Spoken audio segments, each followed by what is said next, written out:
Notre invité est Roland Kanda. Il est expert en politique commerciale et internationale. Il est également le conseiller économique du PDP, le Parti démocratique panafricain. Avec lui, nous allons parler de la sous-région et de tout ce qui se passe aujourd'hui dans l'espace. Bonjour Roland Kanda, vous allez bien? Bonjour Monsieur Michel et merci pour l'invitation. Et jeune conseiller du Parti démocratique panafricain. Vous êtes très jeune, d'ailleurs, comme votre leader. Bon, on a l'impression qu'au PDP, on n'a que des jeunes. Oui, au PDP, c'est vrai que nous avons révolutionné les choses. Nous ne sommes que jeunes parce que nous voulons apporter notre petite touche à la vie politique togolaise et nous croyons que nous implémentons quelque chose et aujourd'hui, notre petite touche arrive à revoir un peu la scène politique et aujourd'hui, je pense que notre voix arrive à porter. Allez, comment va le PDP? Le PDP va très bien, Très bien. très bien. Dans l'arène politique au Togo. Oui, nous avons fait un travail de fond pour revoir nos bases. Et actuellement, nous sommes en train de faire une tournée nationale pour redynamiser nos bases en prélude des élections régionales qui s'approchent.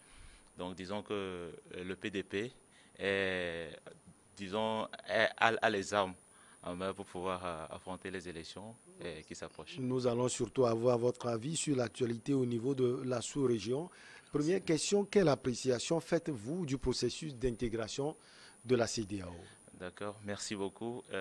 C'est vrai que la CEDEAO est l'une des vieilles intégrations des communautés économiques régionales africaines parce qu'elle a été créée en 1975. Lorsque nous prenons les 8 communautés économiques et régionales reconnues par l'Union africaine, qui est la base également, pour ne pas dire le sous-basement de la zone de libre-échange continentale africaine, la CEDEAO est la pionnière, vu qu'elle est ancienne, et également c'est l'une des intégrations les plus dynamiques, pour ne pas dire la deuxième, et après la communauté des États d'Afrique de l'Est, l'East African Community. Aujourd'hui, parce que lorsque nous prenons, elle a dépassé l'étape de zone de libre-échange, elle a, avec son TEC, elle a une union douanière. Donc nous pouvons dire que la CEDEAO est une intégration très dynamique et disons qu'elle a de bonnes visées devant elle. Intégration très dynamique, mais critiquée par les populations, il faut le préciser, surtout ces temps-ci. Oui, c'est vrai qu'il y a certaines réalités de ces derniers moments qui jettent un peu la lanterne sur la CEDEAO. Mais quand même, je crois que c'est l'objet de cette émission. Émission. Et nous allons en débattre pour voir pourquoi et comment est-ce que les décisions, les solutions menées par la CEDEAO face à ces différentes crises, elles sont idoines, oui ou non, et ensemble nous allons tirer les réponses. On a l'impression que la spécialité de la CEDEAO, c'est l'espace économique, hein. Oui, au fait, nous devons comprendre qu'une intégration régionale a plusieurs facettes. Tout dépend de l'objectif visé. Nous avons également certaines intégrations qui visent l'objectif, une union politique. Il y a d'autres qui visent une union économique. Lorsque nous prenons le traité de Lagos révisé, c'est le traité portant création de la CEDEAO révisé, l'objectif fixé ou bien visé par la CEDEAO, c'est une union économique.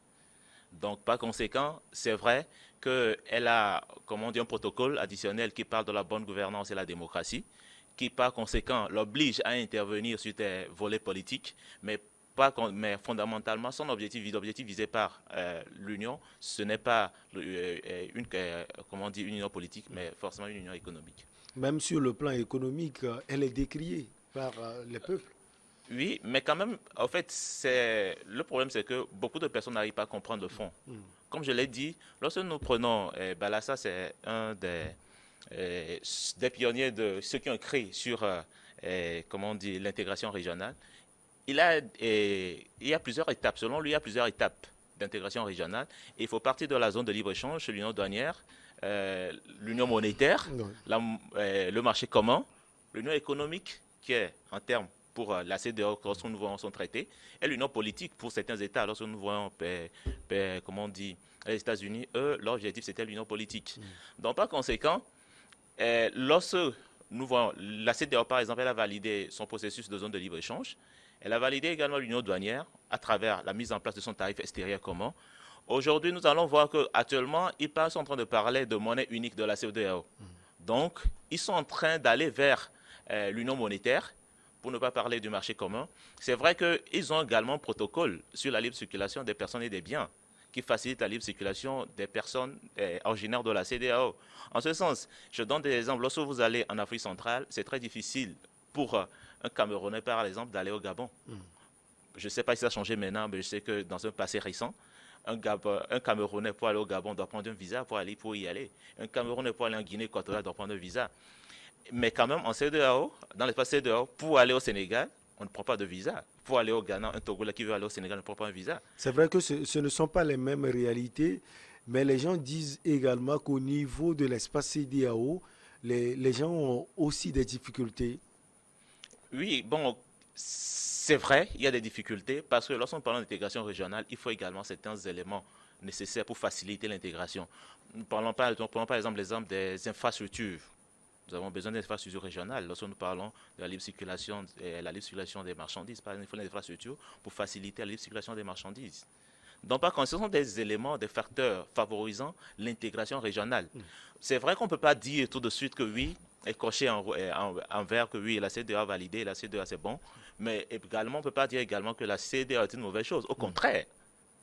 Hein? C'est vrai, comme on l'a dit, depuis 1975 que la CEDEAO a commencé, c'est-à-dire les pères fondateurs ont pensé que oui, il est important qu'ils puissent se mettre ensemble pour atteindre un objectif commun. En ce sens, nous comprenons réellement qu'un État isolé, pris isolément, le seul ne peut pas atteindre des objectifs. Et obligatoirement, ils doivent pouvoir se mettre ensemble. Et c'est des objectifs également qui font partie des objectifs des intégrations régionales. Alors, si on vous comprend bien, Roland Kanda, l'étape suprême, c'est l'union politique. D'ailleurs, c'est pourquoi on comprend la CEDEAO qui a des difficultés sur ce plan aujourd'hui. Non, l'objectif fixé par la CEDEAO, ce n'est pas une union politique, c'est une union économique. Mais comme je vous l'avais dit, la CEDEAO veut régler certains problèmes. Parce qu'il y a certains problèmes qui ne facilitent pas l'atteinte de l'objectif qui s'est fixé, tel que l'union économique. Il y a certains problèmes, tels que les problèmes de démocratie, de bonne gouvernance. C'est en ce sens qu'ils ont adopté un protocole en 2001 pour le protocole porte sur la bonne gouvernance et la démocratie, puisque ce sont des facteurs qui interviennent ou bien qui impliquent un bon développement économique. Alors, vous avez parlé de bonne gouvernance et de démocratie. Est-ce que vous pensez qu'au niveau de l'espace CEDEAO, tous ces facteurs sont réunis aujourd'hui, Roland Kanda? Bon, si tous ces facteurs étaient réunis, en 2001, on n'aurait pas eu un protocole additionnel sur la bonne gouvernance et la démocratie. Mais quand même, on peut dire qu'il y a certains États qui font un petit effort, qui font un effort. Mais il y a également d'autres qui sont des brebis galeuses. Mais avec ces différentes, je ne sais pas, l'actualité récente, à travers le coup d'État, on peut dire que ça met en péril le processus démocratique de l'espace communautaire. Vous ne pensez pas que c'est d'ailleurs les alibis que les gens évoquent aujourd'hui pour justifier leur coup d'État, bonne gouvernance et démocratie? Oui, bon, c'est vrai. On peut également, comment on dit là, on peut également critiquer la CEDEAO d'avoir été lassiste sur certains points. Parce que vous allez voir, dans certains pays, certains présidents, à travers leurs actes, ont violé peut-être des constitutions entre griffes, mais la CEDEAO a été lassiste. Pour ne pas dire qu'elle a cautionné sans le dire. Mais lorsque ces populations se reconnaissent en des coups d'État, là c'est problématique. Parce que lorsque nous prenons le protocole additionnel de la CEDEAO sur la bonne gouvernance et la démocratie, je pense que c'est à son article 1, je paraphrase, la CEDEAO dit qu'elle ne reconnaît pas la cession au pouvoir à travers des modes antidémocratiques. C'est-à-dire, le seul mode d'accession au pouvoir normalement qui est reconnu par la CEDEAO, c'est à travers des élections libres. Donc, ce qui suppose que toute personne qui vient au pouvoir à travers des coups d'État, normalement, n'est pas reconnue par la CEDEAO. Parce qu'elle viole les principes démocratiques que la CEDEAO s'est donné. Vous avez parlé peut-être de coup d'État constitutionnel, peut-être que vous faites allusion sans le dire à la Guinée-Conakry, sous Alpha Condé. Vous voulez parler également de la Côte d'Ivoire, les gens en parlent avec le président Alassane Ouattara, qui brigue un mandat de plus. Le parti au pouvoir parle du premier mandat de la Troisième République. Les gens parlent de troisième mandat. C'est tout ça là que les gens reprochent aujourd'hui à la CEDEAO.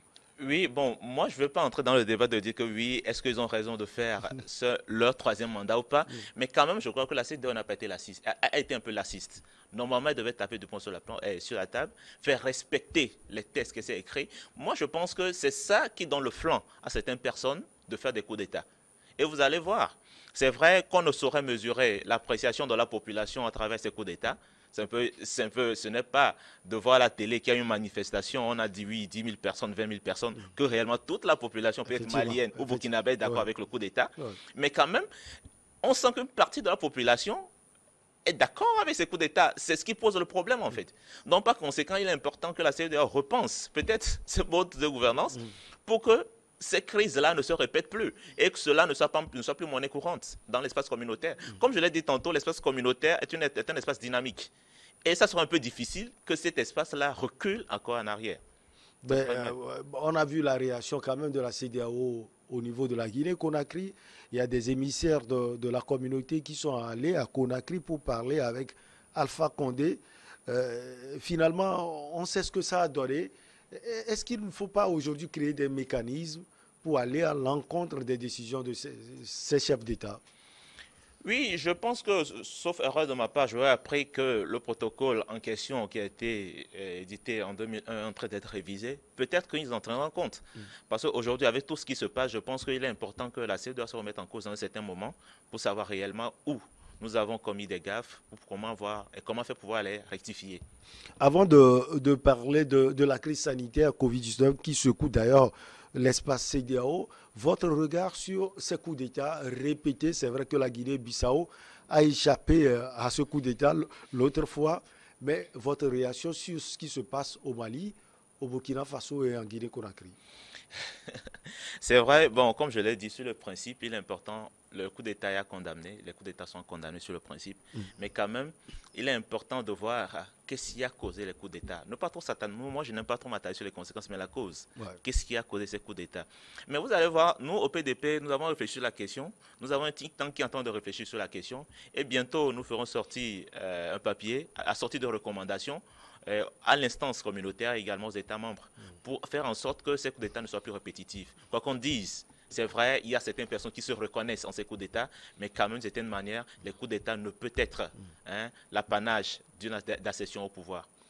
Alors, on va parler de Covid-19. Les dispositions prises par les États membres pour juguler la crise sanitaire sont-elles conformes aux dispositions réglementaires communautaires, selon vous, Roland Kanda? Oui, bon, c'est vrai que lorsque nous parlons d'intégration régionale, cela implique la libre circulation, non seulement des marchandises, des personnes et des biens également. Mais vous allez voir que lorsque la crise est arrivée, beaucoup de nos États ont pris des dispositions restrictives, lorsque la fermeture des frontières par exemple. La fermeture des frontières, c'est d'une certaine manière, même si au niveau de certains États, ils autorisaient la circulation des marchandises, mais cela, même si c'est autorisé, à un certain niveau, il y a toujours des dispositions qui sont prises pour contraindre la circulation de ces marchandises. Également, la libre circulation des personnes est un peu controversée. Maintenant, ce sont des dispositions restrictives pour l'atteinte au regard des principes démocratiques, au regard des principes que se sont fixés les sens communautaires. Mais quand même, nous pouvons dire qu'au moins ces mêmes dispositions communautaires prévoient cela. Donc, par conséquent, ce n'est pas à l'encontre des dispositions communautaires. J'espère que je me fais comprendre. Oui. C'est vrai que les dispositions communautaires, c'est-à-dire la libre circulation des personnes et des biens, la libre circulation des marchandises fait partie des principes de l'intégration régionale, mais quand même, ces mêmes dispositions communautaires prévoient les moments où des États peuvent restreindre la circulation. Et la crise sanitaire en est un exemple palpable. Parmi ces moments, il y a la crise sanitaire. La manière dont elle est gérée, comment vous la voyez? Oui, c'est vrai, il y a certains États qui ont fermé leurs frontières. L'exemple du Togo, par exemple, les frontières terrestres sont fermées. Mais il y a également des États qui n'ont pas fermé leurs frontières. Donc je pense que c'est à chaque État de voir quels sont les moyens, les dispositions qu'il doit prendre pour pouvoir... Parce que c'est une crise sanitaire, pour ne pas dire une pandémie mondiale. Donc c'est à chacun d'apprécier l'évolution de la pandémie à son niveau, pour pouvoir prendre des dispositions pour pouvoir la juguler. Maintenant, au niveau de l'instance communautaire, je pense qu'ils ont essayé, au niveau de l'UOMOA, je crois, d'harmoniser les tests, les frais des tests Covid et tout. Je pense que c'est une bonne chose. Maintenant, également, il est important également de l'étendre au niveau de la CO2 également. Alors, justement, parlant de votre pays, certaines analyses pensent qu'il y a une gestion politique de la crise sanitaire. Vous pensez quoi? Gestion politique de la crise sanitaire. Bon, je ne suis pas décideur d'une certaine manière, mais quand même, je crois qu'au regard des dispositions prises par le gouvernement, également, certaines instances mondiales arrivent à apprécier cela. Et aujourd'hui, nous pensons que lorsque nous prenons les cas qu'on nous donne chaque jour, je pense que nous avons fait un bond. C'est-à-dire que la crise s'est améliorée, les dispositions sont prises, même si au début étaient très contraignantes, mais aujourd'hui nous nous rendons compte que les cas commencent par diminuer. Donc, on peut apprécier favorablement les dispositions prises par le gouvernement. Mais dire que, bon, on la politise, je pense que tout dépend de l'appréciation de chacun. Nous, à notre niveau, au niveau du PDP, nous pensons pas que les dispositions prises par le gouvernement sont politisées, mais par contre, nous l'apprécions à sa juste valeur. Sa juste valeur, c'est que, oui, les dispositions prises, bien qu'elles soient contraignantes, elles ont donné des résultats positifs. Alors, sur ce prisme, principalement, vous pensez que le Togo veut être le bon élève de la classe Nous sommes un bon élève. dans la gestion de la crise sanitaire? Oui, je crois que nous faisons de notre mieux. Alors, Roland Kanda, face à la résurgence des coups d'État, comment appréciez-vous les décisions de l'instance communautaire? Oui, bon, c'est vrai que pour certains, elle est justifiée, pour d'autres, elle n'est pas justifiée. Mais lorsque nous prenons les tests, comme je l'ai dit, pour la CEDEAO, pour eux, ils ne reconnaissent que la cession au pouvoir par les élections libres. Donc, par conséquent, toute personne qui vient qui accède au pouvoir à travers des coups d'État, sur le principe, la CEDEAO doit le condamner. Donc, je pense que la CEDEAO a compétence pour sanctionner des personnes qui viennent au pouvoir à travers des coups d'État. Maintenant, la critique, ou bien le regard critique qu'on peut poser, c'est sur les sanctions prises par la CEDEAO et non sur la compétence de la CEDEAO de prendre des sanctions. Donc, j'espère qu'on se comprend. La CEDEAO est compétente pour prendre les sanctions. Maintenant, c'est les sanctions qu'elle a prises. Est-ce que c'est trop sévère ou bien elles sont moins... Parce que nous voyons qu'au niveau du Mali, elle est un peu sévère, pour ne pas dire très sévère. Mais par contre, au niveau du Burkina, nous voyons que c'est un peu léger. Donc, par conséquent, je ne suis pas fonctionnaire de la CEDEAO ici pour pouvoir justifier leurs décisions. Mais quand même, je pense, comme je l'ai dit tantôt, qu'il n'est pas question ici de s'attarder sur les conséquences, mais quand même de voir ce qui a entraîné ces coups d'État-là. Comment faire en sorte pour que cela n'advienne pas? Parce que pour d'autres, ils vous parleront de la bonne gouvernance. Pour d'autres, ils vous donneront également que c'est la violation de la Constitution. Pour d'autres également, ils vous diront que c'est l'incapacité de certains chefs d'État à gérer la crise sécuritaire. Donc, par conséquent, c'est à la CEDEAO de prendre ses responsabilités pour que cela ne vienne pas. Mais quand même, comme je l'ai dit, nous, à notre niveau, nous sommes en train de réfléchir pour faire sortir un papier avec la sortie de recommandations à l'instance communautaire et bien évidemment aux États membres. Vous ne pensez pas que les cas sont différents quand on prend par exemple le Mali? Les sanctions ont été quand même, Roland Kanda, graduelles. Oui, c'est vrai que... Parce que vous aviez dit tout à l'heure que ces sanctions sont sévères. Oui, c'est vrai. C'est vrai. Je l'ai comparé par rapport au Burkina. Ouais. Elle était plus sévère au Mali, mais par contre, au Burkina, elles sont un peu plus bas, légers. Maintenant, qu'est-ce qui justifie le fait qu'elles sont plus sévères au Mali et plus légers au Burkina? Mais quand même, tous deux, ce sont des coups d'État. Nous avons vu au Mali, des populations sont sorties. Au Burkina également, des populations sont sorties pour apprécier le coup d'État. Donc, par conséquent, comme je l'ai dit tantôt, pour moi, ce n'est pas les conséquences que je vois. Le principe, c'est que les coups d'État sont à sanctionner. Les coups d'État ne sont pas acceptés. Maintenant, comment faire en sorte que cela ne se répète plus? C'est le plus important. Alors, maintenant, ça, c'est le regard peut-être de Roland Kanda. Quel est le regard précis du Parti démocratique panafricain sur ces crises politiques? Oui, sur ces crises politiques, le regard du parti n'est pas trop différent de ce que Roland Kanda pense. Hein.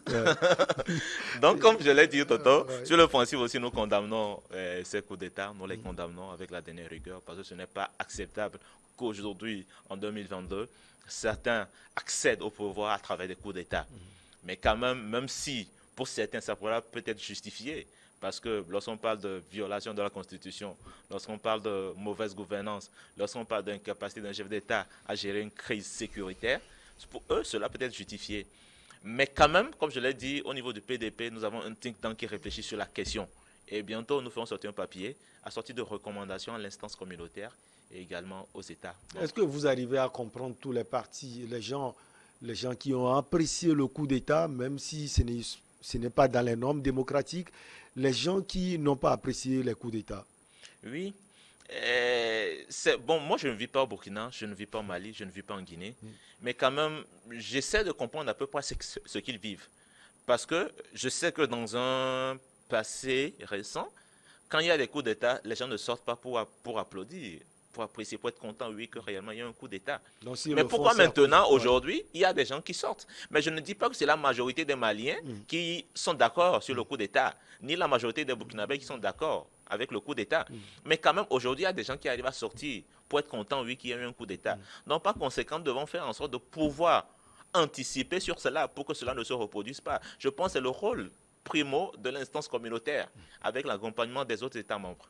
Alors, vous l'aviez dit tout à l'heure, ce sont les causes qui sont importantes. Il faut les chercher pour trouver des solutions. Quelle solution le Parti démocratique panafricain propose? Vous voulez avoir la primeur, mais je ne saurais vous donner la primeur actuellement. Ouais. Mais quand même, comme je l'ai dit, c'est un think tank qui réfléchit sur la question. Et bien évidemment, ne soyez pas, je vous le rassure, vous ferez partie des premiers à avoir les travaux finaux de ce papier ou bien des réflexions qui seront sorties du think tank du PDP. On va voir également comment le PDP se prépare pour les élections à venir au Togo. Oui, bon, le PDP se prépare très bien. Comme je l'avais dit, il y a des missions qui sont faites par les instances dirigeantes auprès de nos cellules préfectoraux, déjà, pour les redynamiser et pour les préparer, pour les sensibiliser également, parce que c'est la première fois que des élections régionales vont se passer dans notre pays. Beaucoup de personnes ne comprennent pas réellement ce qu'est une élection régionale. Les enjeux réels des élections régionales, beaucoup ne comprennent pas. Donc, c'est l'occasion pour le PDP de former, sensibiliser ses militants, surtout au niveau des milieux ruraux, les cellules préfectoraux, pour qu'ils puissent comprendre réellement ce qu'est les élections régionales, les enjeux, et les préparer à cette instance, à les préparer pour les élections. Le président Innocent Kagbara a souvent dit que vous êtes très proche du peuple. Oui, comment proche, concrètement, proche. Roland? Parce qu'aujourd'hui, nous avons des cellules dans toutes les localités du pays. Et au regard de nos actions, chaque fois, nous allons vers les populations à la base. Vous allez voir, avec la Covid-19, nous avons lancé un projet, une initiative dénommée Amélémia, je pense que c'est Asile, mais j'oublie un peu le nom, où nous avons donné des vivres et des non-vivres à des populations pour les aider, parce que nous tous savons que dans les premiers mois de la crise, c'était tellement difficile pour nos populations, pour nous-mêmes également, mais également le peu que certains avaient, on l'a mis ensemble pour pouvoir aider nos populations. Donc, sans vous mentir, nous sommes très proches des populations au travers de nos actes également. Avec les partis politiques, le PDP, comment? Vous êtes très bien avec eux? Oui, nous sommes en bon terme, même avec le NET, c'est notre partenaire au Parlement. Et ensemble, nous prenons le centrisme qui a pour fondamentaux le réalisme, le pragmatisme. Et vous allez voir que dans nos propos, nous ne sommes pas toujours là pour pouvoir critiquer pour critiquer. Nous apprécions. Si c'est bon, disons que c'est bon. Si c'est pas bon, nous ne disons pas que c'est pas bon. Et l'essentiel, c'est que quand on dit c'est pas bon, nous faisons des propositions. C'est ce qui est différent des autres. Vous ne critiquez pas. C'est d'ailleurs pourquoi les gens disent que vous êtes... Non, nous critiquons. Nous critiquons. Nous critiquons. Quand on critique, vous critiquez même unir? Oui, pourquoi pas? Ouvertement? Oui, quand les actions ne sont pas bonnes, on dit que ce n'est pas bon. Ce n'est pas parce qu'on se dit que oui. Je pense que c'est ce qu'il faut revoir en fait. Parce que beaucoup de personnes pensent que quand on dit on est opposant, tout ce que le gouvernement ou bien le parti au pouvoir fait est mauvais. Non, ce n'est pas vrai. Parce que nul n'est bon et nul n'est mauvais. L'homme a en lui le bien et le mal. Donc, par conséquent, le parti au pouvoir peut mener des actions qui peuvent être mauvaises ou bien des actions qui peuvent être bonnes. Donc, par conséquent, quand nous trouvons c'est bon, c'est l'occasion pour nous dire oui, c'est bon, allez dans le bon sens. Parce que pour nous, ce n'est pas obligatoire, mais essentiellement que nous devons être là-bas avant que nos populations soient dans de meilleures conditions. Si c'est unir, si c'est l'AN, ce qui est là-bas, l'essentiel c'est que les populations soient dans les meilleures conditions. Mais quand même, lorsque nous nous critiquons, vous allez voir notre approche, c'est différent. Lorsque nous critiquons, nous faisons des recommandations. Et on ne critique pas juste en là, on ne dit pas que oui, telle personne est le fils de telle personne, ne doit pas aller aux élections, oui, c'est quand on... Non, on ne sont pas dans ce discours-là. Ce discours-là s'est dépassé. Ce discours-là est dépassé. Donc, vous l'aviez dit, quand vous critiquez, vous apportez quelque chose, vous pensez que c'est... Toujours des recommandations. Quand on critique, on fait des recommandations. Vous pensez parce que c'est trop facile de critiquer. Hein. C'est trop facile de critiquer. C'est trop facile. Donc certains critiquent et en retour, ils ne proposent rien. Non, non, ça c'est vrai. Nous tous, nous sommes nés au Togo. Et nous savons que des gens on en fait la politique leur métier. Et nous pensons qu'avant d'aller en politique, il faut avoir un métier avant d'aller en politique. La politique n'est pas un métier. Et arrivé à un certain moment, il faut donner la main aux jeunes. C'est le plus important. Et vous allez voir que nous, au PDP, c'est pour cela que nous incarnons une nouvelle dynamique. Et nous pensons que dans les autres partis également, cela doit se faire. Il y a des jeunes également qui sont avec eux, qu'on leur donne la main, l'occasion pour eux de pouvoir s'exprimer. Que cela ne soit pas juste une chasse gardée de certaines personnes. L'objectif de l'opposition, c'est quoi précisément à travers les élections à venir? Non, l'objectif de l'opposition, c'est toujours également d'être au pouvoir. Quand on crée un parti, c'est pouvoir céder au pouvoir. Et pour être au pouvoir, il faut mettre les moyens pour créer l'alternance. Ça, c'est clair. Dans la division, vous pensez? Dans la division, bon, Bon, nous ne sommes pas là pour dire que oui, on doit créer des coalitions. Nous ne sommes pas dans ce débat. Comme l'a dit, nous travaillons très bien avec ceux avec qui nous sommes bien, nous sommes toujours bien. Mais nous ne sommes pas obligés, nous avons toujours les mêmes idéaux. Mais quand même, on avisera. S'il faut aller ensemble ou aller isolément, on avisera. Merci beaucoup, Roland. Kanda, merci beaucoup. Nous sommes au thème de notre entretien. Vous avez un dernier mot sans doute. Oui, bon, si c'est un dernier mot, mais ce mot n'engage que moi. C'est une exhortation à nos États et à l'espace communautaire. C'est-à-dire qu'on revoit également, nos modèles de gouvernance, ou bien nos modes politiques, on les revoit. Parce que pour moi, l'essentiel n'est pas de faire du copier-coller. C'est vraiment pas de démocratie, mais qu'on ne recopie pas intégralement ce qui est à l'européenne. Au moins qu'il y ait une démocratie à l'africaine, c'est-à-dire qu'on copie, qu'on l'adapte à nos réalités. C'est le plus important pour moi. Merci beaucoup, Roland Kanda. Vous êtes expert en politique commerciale internationale. Vous êtes également conseiller économique du Parti démocratique panafricain. Ça a été un plaisir de vous avoir sur ce plateau. On marque la pause pour le journal et derrière, on reçoit nos invités pour Regard croisé.